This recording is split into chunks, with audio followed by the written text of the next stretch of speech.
أعوذ بالله من الشيطان الرجيم بسم الله الرحمن الرحيم رب اشرح لي صدري ويسر لي أمري واحلل عقدة من لساني يفقهوا قولي سنت کے مطابق نماز پڑھیں. یہ کلاس نمبر 2 ہے. پہلی کلاس میں ہم نے نماز کی فرضیت، اہمیت، فضیلت اور نیت کے اوپر بات کی تھی. تو آج ہم بات کریں گے اذان کے اوپر کریں گے، سنت کے مطابق تیمم اور مسواک کے اوپر. تو ایسا ہے کہ رسول اللہ علیہ وسلم جب مکہ سے مدینہ ہجرت کر کے آئے تو اسلام کے دائرہ کار میں بہت سارے لوگ اس کے اندر داخل ہو رہے تھے. مسلمانوں کی تعداد بڑھتی جا رہی تھی اور 5 نمازیں پڑھی جاتی تھیں. تو اس وقت نا رسول اللہ علیہ وسلم نے صحابہ کرام کے ساتھ مشورہ کیا کہ کوئی ایسا ایک طریقہ ہونا چاہیے کہ ہم سب کو نا کوئی ایسا ہو کہ سب نماز کے لیے مسجد میں اکٹھے ہو جایا کریں. اور آپ یہ دیکھیں کہ اس رسول اللہ علیہ وسلم کے زمانے میں جو پورا مدینہ تھا نا، پورا شہر، وہ اتنا تھا جو آج پوری مسجد نبوی ہے. اب وہ لاؤڈ سپیکر کا تو زمانہ تھا ہی نہیں جو آج ہمارے یہاں چلتے ہیں. تو اب ایسا ہوا کہ صحابہ کرام نے مختلف مشورے دیے. کسی نے کہا کہ ہم گھنٹی لگا لیتے جیسے کرسچن لوگوں کے چرچ میں گھنٹیاں ہوتی ہیں.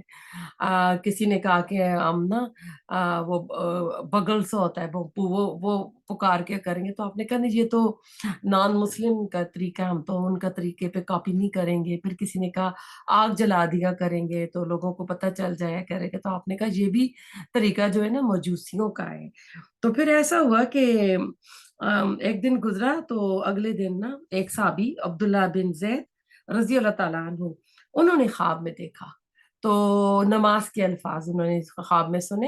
تو انہوں نے آ کر نبی صلی اللہ علیہ وسلم کو یہ الفاظ بتائے کہ میں نے یہ سنا ہے کہ مجھے کوئی شخص آیا تھا، 2 گرین گارمنٹس پہنے ہوئے تھے. تو کچھ بات ہوئی، کیونکہ ہم زیادہ اذان کے اوپر بات کریں گے تو اس لیے میں خواب کو مختصر آپ کو کہہ رہی ہوں. تو جب انہوں نے یہ الفاظ بتائے تو اتنے میں حضرت عمر رضی اللہ تعالیٰ عنہ آ گئے. تو انہوں نے فرمایا کہ یہی الفاظ میں نے بھی خواب میں سنے ہیں.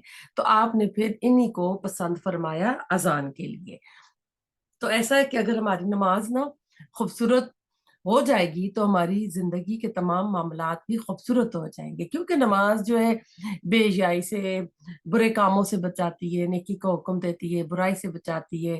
تو ایسا ہے کہ ایک بندہ نماز پڑھنا شروع کرتا ہے، شروع میں تو وہ اپنے برے کام نہیں چھوڑتا، لیکن ایک پوائنٹ، ایک حد پہ آ کے کیا ہوتا ہے، اس سے وہ برائیاں چھوٹتی جاتی ہیں. اب برائیاں ہٹتی جائیں گی، نیکیاں آتی جائیں گی. جتنا نیک ہوتا جائے گا تو کیا ہے، اللہ کے اتنے کلوز ہوتا جائے گا. تو اللہ تعالیٰ سے ہم بھی دعا کرتے ہیں کہ اللہ تعالیٰ ہمارا معاملہ بھی ایسا کرے کہ ہم بھی نا اللہ کے قریب ہوتے جائیں اور ہماری نماز بھی سنت کے مطابق ہو اور ایسی ہو کہ جو اللہ چاہتا ہے، کہ جو اللہ تعالیٰ کے ہاں قبول ہو. اب ایسا ہے کہ جب اذان دی جاتی ہے نا تو اس میں اذان کا جواب دینا چاہیے. تو اس میں آپ کو بتاتے ہیں اذان اور مؤذن کے فضائل. سیدنا ابو سعید خدری رضی اللہ تعالیٰ عنہ روایت کرتے ہیں کہ رسول اللہ علیہ وسلم نے فرمایا، مؤذن کی آواز جنات، انسان اور جو جو چیز سنتی ہے وہ قیامت کے دن اس کے لیے گواہی دے گی. سبحان اللہ. تو اپنے بیٹوں کو، اپنے گھر کے مردوں کو آپ انکریج کریں کہ اذان جو ہے سیکھے پیاری آواز میں، اور اذان دینے کی کوشش کیا کرے. گھر بھی نماز پڑھیں تو اذان بچوں سے دلوایا کرے.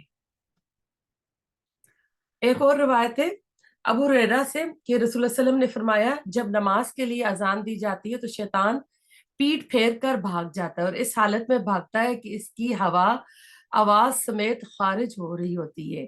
اتنا دور بھاگ جاتا ہے کہ اذان کی آواز اس کے کانوں میں نہیں پڑتی. یعنی اتنا ڈر جاتا ہے اور بھاگتا ہے.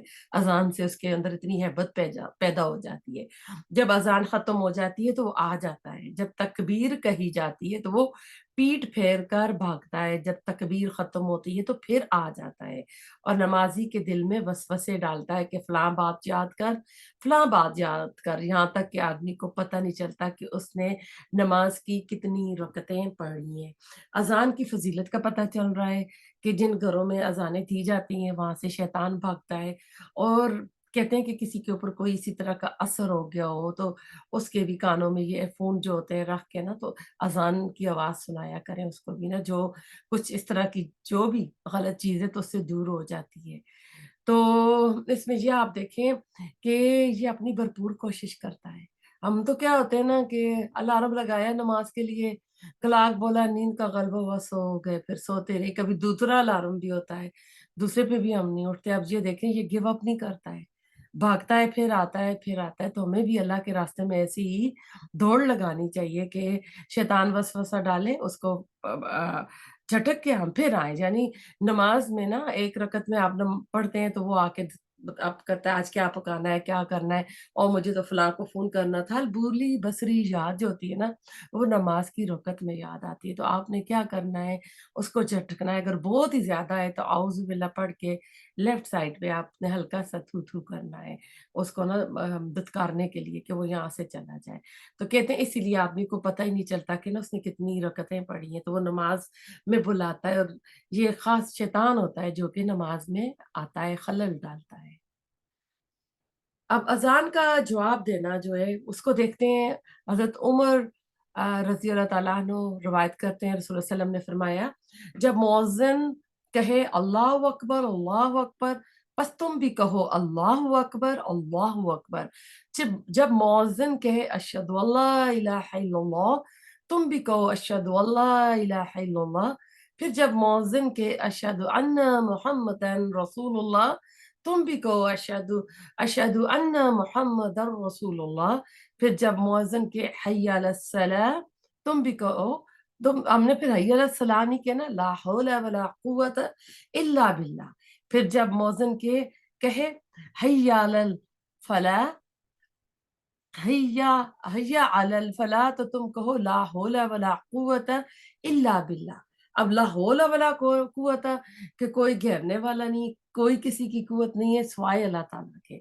अब हम ये कलमा पढ़ते हैं जब कोई बुरा हो रहा होता है तो हम लोग कहते हैं लाहौल पढ़ो।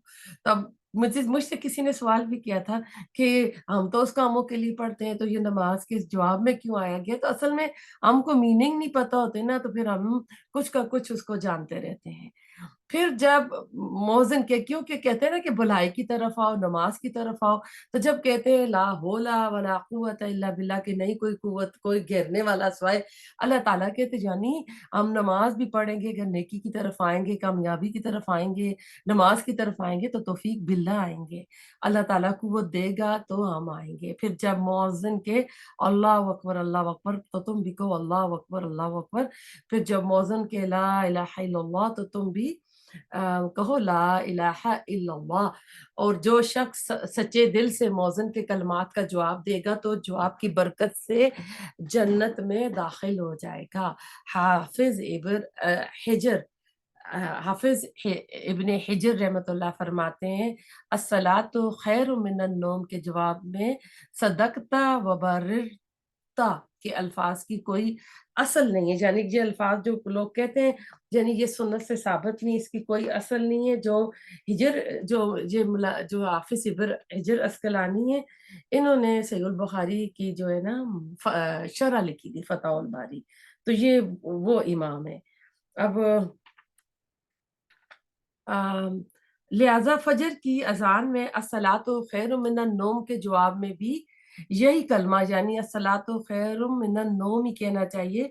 कद कामतिस सलात के जवाब में अक़ामहा अक़ामहल्लाहु व अदामहा कहने वाली अबू दाऊद की रिवायत जो है जिसका नंबर है 528, उसको इमाम नववी रहमतुल्लाह ने ज़हीफ़ कहा है। तो आप वही अल्फाज़ कहें जो कि अज़ान में कहे जाते हैं, खैरुन मिनन नौम वाली ना।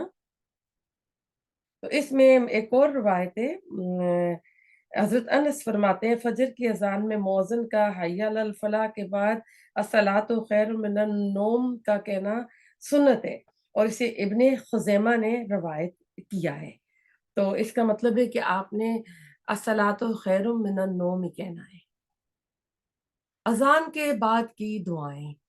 सैयदना अब्दुल्ला बिन अमर बिन आस रिवायत करते हैं कि रसूलुल्लाह सल्लल्लाहु अलैहि वसल्लम ने फरमाया, जब तुम मुअज़्ज़िन की आवाज़ सुनो तो तुम मुअज़्ज़िन के जवाब में इसी तरह कहो जैसे वो कहता है, और जब अज़ान ख़त्म हो जाए तो फिर मुझ पर दुरूद भेजो। बस तहकीक जो मुझ पर एक बार दुरूद भेजता है, अल्लाह इस पर 10 बार रहमत भेजता है। सुभान अल्लाह। بس सब मुसलमान मर्दों और औरतों को चाहिए कि जब मौज़िन अजान ख़त्म करे तो एक बार ये दुरूद शरीफ पढ़े, अल्लाहुम्मा सल्ली अला मुहम्मद व अला आलि मुहम्मद कमा सल्लैत अला इब्राहीम व अला आलि इब्राहीम इन्नका हमीदुम मजीद। वो दरूद इब्राहिमी जो तशहुद में नमाज में पढ़ते हैं। फिर ऐसा है कि इसके बाद आपने क्या करना है, अजान के बाद आपने दरूद शरीफ पढ़ना है। तो उसके बाद आपने ये दुआ पढ़नी है, अल्लाहुम्मा रब्ब हाज़िहि दाअवति ताम्मा वस्सलातिल काइमा आति मुहम्मदन अल वसीलत वल फदीलत वबअस्हु मकामम महमूदन अल्लज़ी वअदतह। ए अल्लाह, इस पूरी पुकार यानी अजान के और क़यामत तक कायम रहने वाली नमाज के रब मोहम्मद सल्लल्लाहु अलैहि वसल्लम को वसीला और बुजुर्गी अता फरमा और इन्हें उस मकाम महमूद में पहुंचा जिसका तूने इनसे वादा किया है।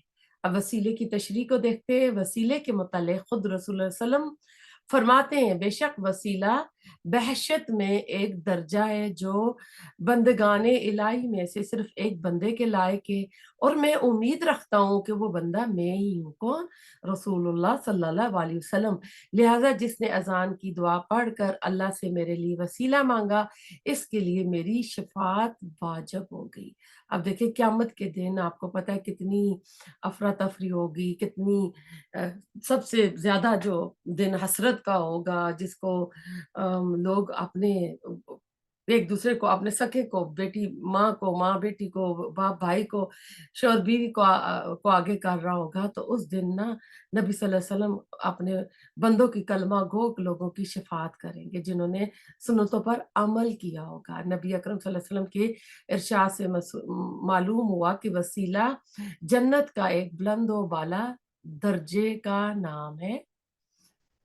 और एक और रवायत है, सैयदना साद इब्ने अबी वक़ास रज़ियल्लाहु तआला अन्हु से रसूल सल्लम ने फरमाया, जो शख्स मुअज़्ज़िन की अज़ान सुनकर ये दुआ पढ़े तो इसके गुनाह बख्श दिए जाएंगे। दुआ ये है, अशहदु अल्ला इलाहा इल्लल्लाहु वहदहु ला शरीका लहू व अन्ना मुहम्मदन अब्दुहु व रसूलुहु रदीतु बिल्लाहि रब्बन व बिमुहम्मदिन रसूलन व बिल इस्लाम दीना। मैं गवाही देता हूँ कि अल्लाह के सिवा कोई सच्चा माबूद नहीं, वो एक है, इसका कोई शरीक नहीं, और तहकीक मोहम्मद सल्लल्लाहु अलैहि वसल्लम इसके बंदे और रसूल हैं। मैं अल्लाह के रब होने और रसूल सल्लम के रसूल होने और इस्लाम के दीन होने पर राजी हूँ। रसूलुल्लाह सल्लम ने फरमाया, अजान और तकबीर के दरमियान अल्लाह ताला दुआ रद्द नहीं फरमाता। इससे पता चलता है कि तकबीर और अकामे के दरमियान जो होता है, वो टाइम जो होता है कबूलियत का होता है। उसमें अगर कोई बंदा जवाब देता है तो अल्लाह ताला उसकी दुआ को कबूल फरमाता है। तो इसमें हज़रत अनस रज़ी अल्लाह ताला फरमाते हैं, रसूल सल्लम ने फरमाया, अज़ान और क़यामत के दरमियान दुआ रद्द नहीं होती। ये अबू दाऊद और तिर्मिज़ी की हदीस थी। अब बाज़ इलाकों में बीमारियों और वबा के मौके पर लोग घर-घर अज़ानें देते हैं। ये सुन्नत से साबित नहीं, क्योंकि इस सिलसिले में पेश की जाने वाली तमाम रवायात दईफ़ हैं, यानी कमज़ोर हैं, वीक हैं। अस्सलातु खैरु मिनन नौम के अल्फाज सिवाय अज़ान फ़ज्र के किसी और अज़ान में ना कहे जाएँ। अकामत और अज़ान के फ़ौरन बाद नहीं, अच्छा, इकामत जो है ना अज़ान के फ़ौरन बाद नहीं होनी चाहिए, क्योंकि नबी अकरम सल्लल्लाहु अलैहि वसल्लम ने फरमाया, अज़ान और तकबीर के दरमियान नफ़ल नमाज का वक़फ़ा होता है। यानी इतना हो कि कोई सुन्नत पढ़ सके या कोई नफ़ल पढ़ सके।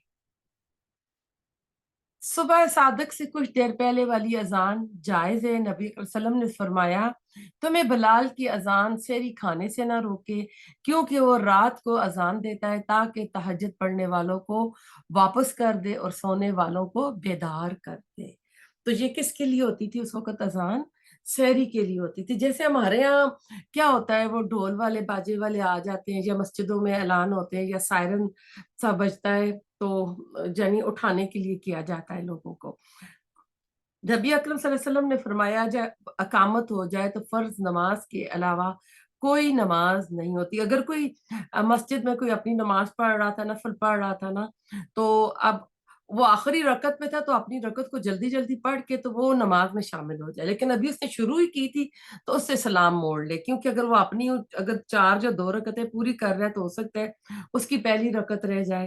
تو وہ اگر دیکھتا ہے کہ شارٹ کر کے پوری کر سکتا ہے تو پوری کرے، کہ اگر پہلی رکعت کو پا سکتا ہے تو. پھر رسول اللہ صلی اللہ علیہ وسلم نے میدان عرفات میں 2 نمازیں اکٹھی پڑھی.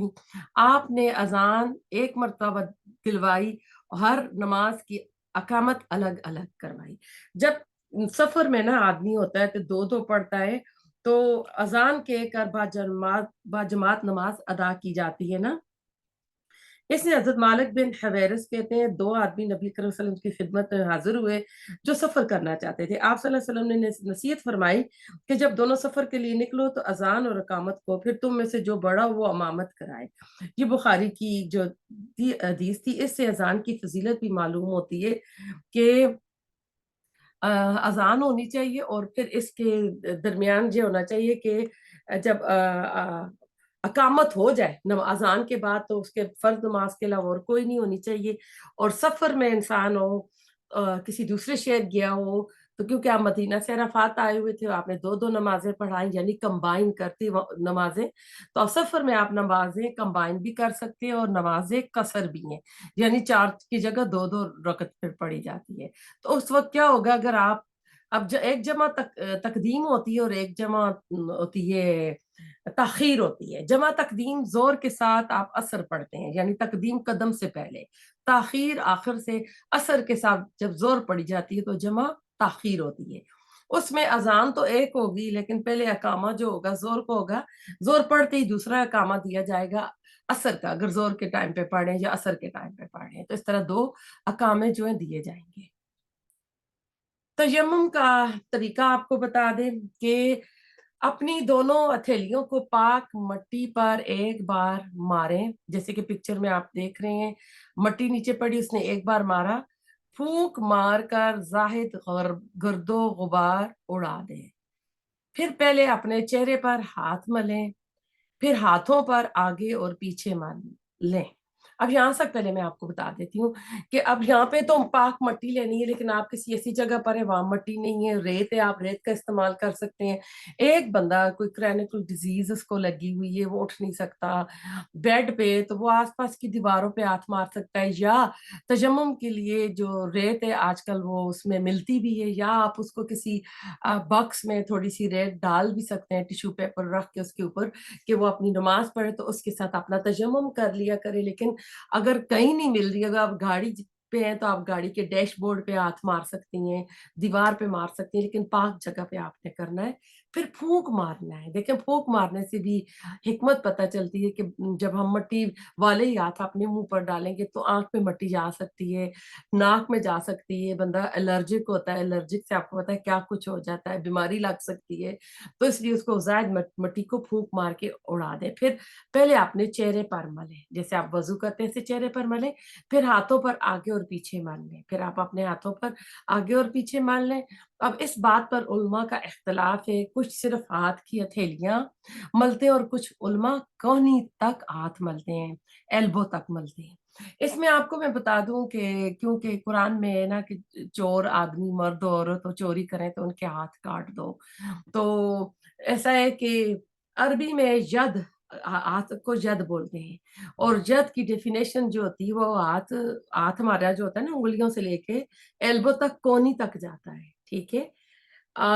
لیکن جب چور کے ہاتھ کاٹے جاتے ہیں نا تو وہ تو رسٹ تک، جہاں ہم کوئی کڑا چوڑی پہنتے ہیں رسٹ جو ہوتی ہے نا وہاں تک ہاتھ کٹتے ہیں نا. تو علماء میں اس لیے اختلاف آ گیا. کسی نے ید کا مطلب لیا کہ پورا ہے تو وہاں تک کاٹا جائے گا، अब कुछ ने कहा कि नहीं, चोर के हाथ यहाँ तक कटते हैं तो इसलिए यहाँ तक काटा जाएगा, और कुछ कहते हैं कि यहाँ तक काटेगा, इसके बाद अगर दोबारा फिर चोरी करता है तो फिर एल्बो तक उसके हाथ जो है काटे जाएंगे। तो तयम्मुम जो है, अगर बीमार हैं आप तब भी तयम्मुम कर सकते हैं। अगर घर में हैं और बीमार हैं, कोई जख्म है आपके हाथ पे, पाँव पे, आपके सर पे, तो आप तयम्मुम कर सकते हैं। इसमें ऐसा है कि दो साहबी सफर पे गए हुए थे, तो उसको ना नींद में वो हो गया, एहतलाम हो गया, जिसमें आदमी को गुस्ल अब करना है। तो वो बीमार था, उसके सर में जख्म था, कोई हो सकता है गज़वा और लड़ाई हो रही है, उसको कोई तलवार का कोई जख्म लगा हुआ हो। तो अब दूसरे साहबी से उसने पूछा, तो उसने कहा नहीं, तुम जो है ना पूरा नहाओगे। तो जब वो पूरा नहाया तो उसका जख्म ज्यादा बढ़ गया और उससे उसकी वफात हो गई। तो जब आपको सल्लल्लाहु अलैहि वसल्लम को पता चला तो आपने कहा, ये क्या, आपने अपने भाई को मार दिया, आपने उसको क्यों नहीं कहा था कि वो तयम्मुम कर लेता। तो इससे पता चलता है, अगर कोई इस एहतलाम हो जाए, वेट ड्रीम हो जाए, या मियाँ बीवी का ताल्लुक कायम हो गया और किसी वजह से कोई बीमारी हो गई इसी दौरान, या पानी बंद हो गया, पानी नहीं आ रहा है और फजर की नमाज पढ़नी है, तो उन्होंने तयम्मुम करके फिर नमाज पढ़नी है। यानी हालत जो जनाबत होती है उसमें भी आप कर सकते हैं, आम वजू में भी कर सकते हैं, यानी गुस्ल की आदत थी उसमें भी तयम्मुम जो है उसमें अप्लाई किया जा सकता है। फिर जो ही पानी मिलेगा तयम्मुम खत्म हो जाएगा। और अ, मिसवाक जो है ना, आप मिसवाक करना सुन्नत है, और मिसवाक आपने बहुत रिकमेंड किया हुआ है। आप कहते थे अगर मुझे उम्मत की ऊपर सख्ती का आना होता तो मैं हर नमाज के साथ हुक्म देता कि वो जो है मिसवाक करें। और रसूलुल्लाह सल्लल्लाहु अलैहि वसल्लम का आखिरी अमल, जब आप वफात के करीब थे, हजरत आयशा रजी अल्लाह ताला अन्हा की कि उसमें सर रखा हुआ था गोद में, और उनके शायद भाई आए थे, तो उनसे मिसवाक का इशारा किया। वीकनेस इतनी हो गई थी, आप बोल नहीं पा रहे, तो आपने उस वक़्त भी मिसवाक की थी। तो मिसवाक क्या है? मुँह की पाकीज़गी और अल्लाह ताला की रज़ामंदी का बायस है। हर वज़ू के साथ मिसवाक करने वाला मुँह की बीमारियों से महफूज़ रहता है। और हमारे नबी सल्लल्लाहु अलैहि वसल्लम दाएँ से बाएँ की तरफ मिसवाक करते थे, और ज़बान पर भी मिसवाक करते थे। और आप ज़बान पर इस तरह करते थे, जो आखिर गद्दी तक नहीं होता जो हमारा, उसमें क्योंकि हम खाना-वाना खाते हैं ना, तो वहाँ पे काफ़ी जो रतूबत सी इस तरह की होती है, पीला-पीला सा जम जाता है, तो आप अगर वहाँ करेंगे ना, तो वो सारी जो निकलेगी। और इसके अलावा कहते हैं कि जो गले की जो बीमारियाँ होती हैं वो भी दूर होती हैं। और एक कोई सिस्टर के बारे में सुना है कि थायराइड की बीमारी थी, तो वो मिसवाक हर नमाज के साथ करती थी, उसका यकीन भी था ना। और कहते हैं उसका ये थायराइड की बीमारी सही हो गई थी। तो अल्लाह ताला ना हमें अमल की तौफीक अता फरमाए, जो पढ़ा इसके ऊपर अमल करने वाला बनाए। रब्बना तकब्बल मिन्ना इन्नका अंतस समीउल अलीम व तुब अलैना इन्नका अंतत तव्वाबुर रहीम।